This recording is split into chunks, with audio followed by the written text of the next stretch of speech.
Um, Thanks for joining me on my first video of 2020. And I decided to make another video. It's been a few years since I've used my YouTube channel.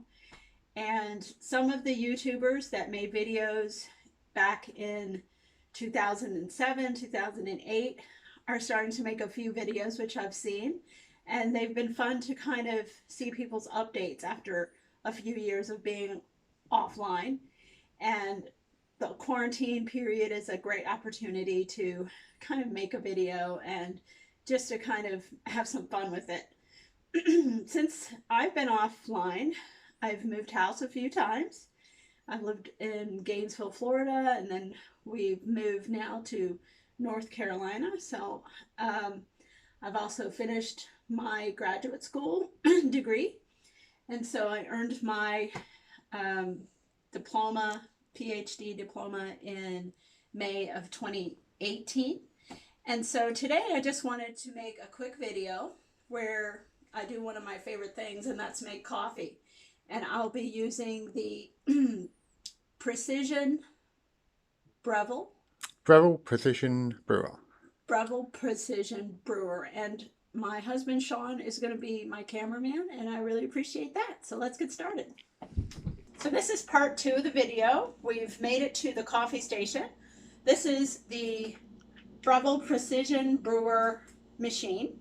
We've had this a few years, and we liked it because it basically gives you the ability to customize a cup of coffee using, I think it's a 12 cup pitcher here, 12 cup carafe in glass, which I like better than a plastic one, which hopefully nobody has a plastic coffee pitcher here. And it also allows you to add your own filter, the number 4 filter style. And as far as like the names of what this is the brew basket, which you remove for a pour over coffee. You're also going to remove the glass carafe. So these are just going to be moved out of the way. And in place of your normal pot of coffee, the pour over is a single cup unit, single cup dose. And you have to buy separately the pour over adapter parts. And this comes with a cup stand. It comes with a new shower head filter device, which is going to directly move 3 streams of water into the coffee grains at the precise time. So we remove the standard shower head. We're going to put in the pour over shower head. They're different in that for the pot of coffee, you're going to have a 4-hole. You're going to replace that with a 3-hole. And this is the shower head ring, which comes off. It's kind of important to take that off so that you can change the different shower heads. And it screws on. It's got a good fit on there. This is the water tank and back. So we're going to add enough water, filtered water, for a cup of coffee. And because I know how these things are, there's always a little bit of water left in the reservoir after it brews, so I put a little bit more in there. And so the first step is to change the shower head, remove the ring, replace the shower head. Then you're going to add the cup stand down here. Under this pour over setting, this doesn't get hot like it does when making a pot of coffee. You're going to put your mug there. This I purchased separately as well. This is the pour over ceramic filter. And because I don't want any of the additional, maybe some of the more, I guess, cholesterol causing oils, certain oils actually are not as good for you, and the paper filter takes those out. So I put that here, and this part, which is called the adapter funnel with another hole in it that goes underneath here. So that's the setup for your pour over. Make sure everything sits snug. This is snug here, this is snug. And the only thing we need to add is the actual coffee. So what we have here, I've demonstrated the kind of coffee texture that you're going to need for a pour over is a bit more grainy looking, more like coarse pepper or salt, versus the espresso, which is very fine, and it it's more like a powder when you're using a espresso grind. So we've changed the grind using this electric coffee grinder, and we've ground up the coffee in advance so that it's the right grind. We're using one of our new varieties from Blue Bottle. It's kind of one of our special coffees that we've had on hand for just this project.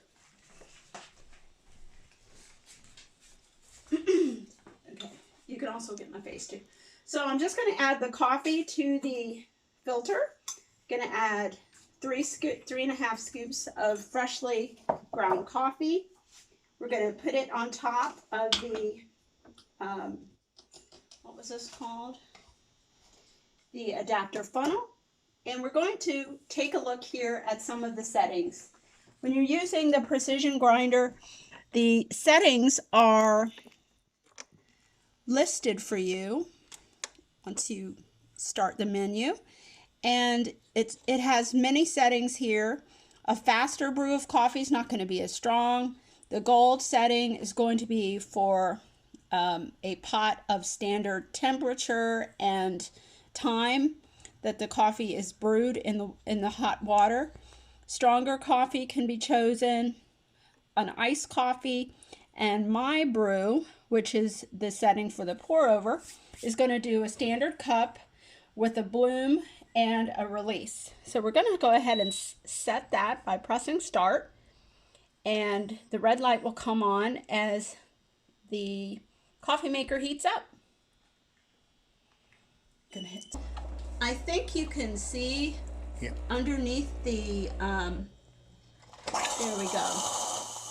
You can actually see the release of the water at the top. It holds some of the water in the tank until it reaches just the right temperature, and then it's going to release it into the filter basket. So it's just got hot enough. Then it's going to release the hot water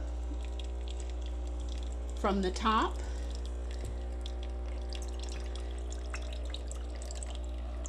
Oh my gosh. Did I put the filter basket in there?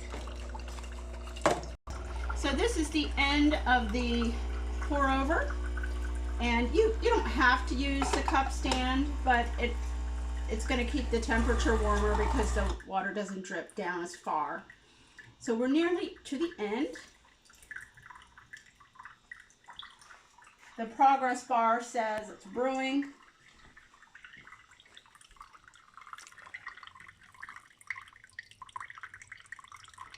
You can see the color to the coffee looks quite rich. It's got a nice color to it.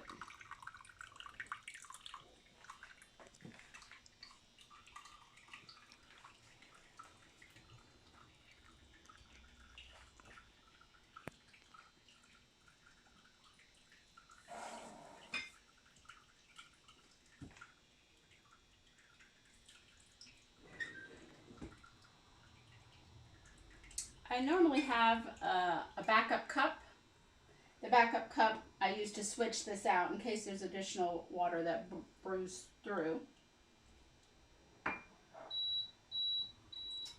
So the brewing is finished, and it starts a timer that tells you how long your brew has been finished. We're just hitting 5 to 10 seconds now, and then we're gonna go ahead and taste the coffee. I like cream in my coffee, so as we can see, when the color looks this rich, you You might want to get a little closer. You can see the color of the coffee. If it changes too quickly, then I know the coffee's too weak. You can see it's got a good richness to it because it's not lightening up too much. So let's go ahead and give it a taste.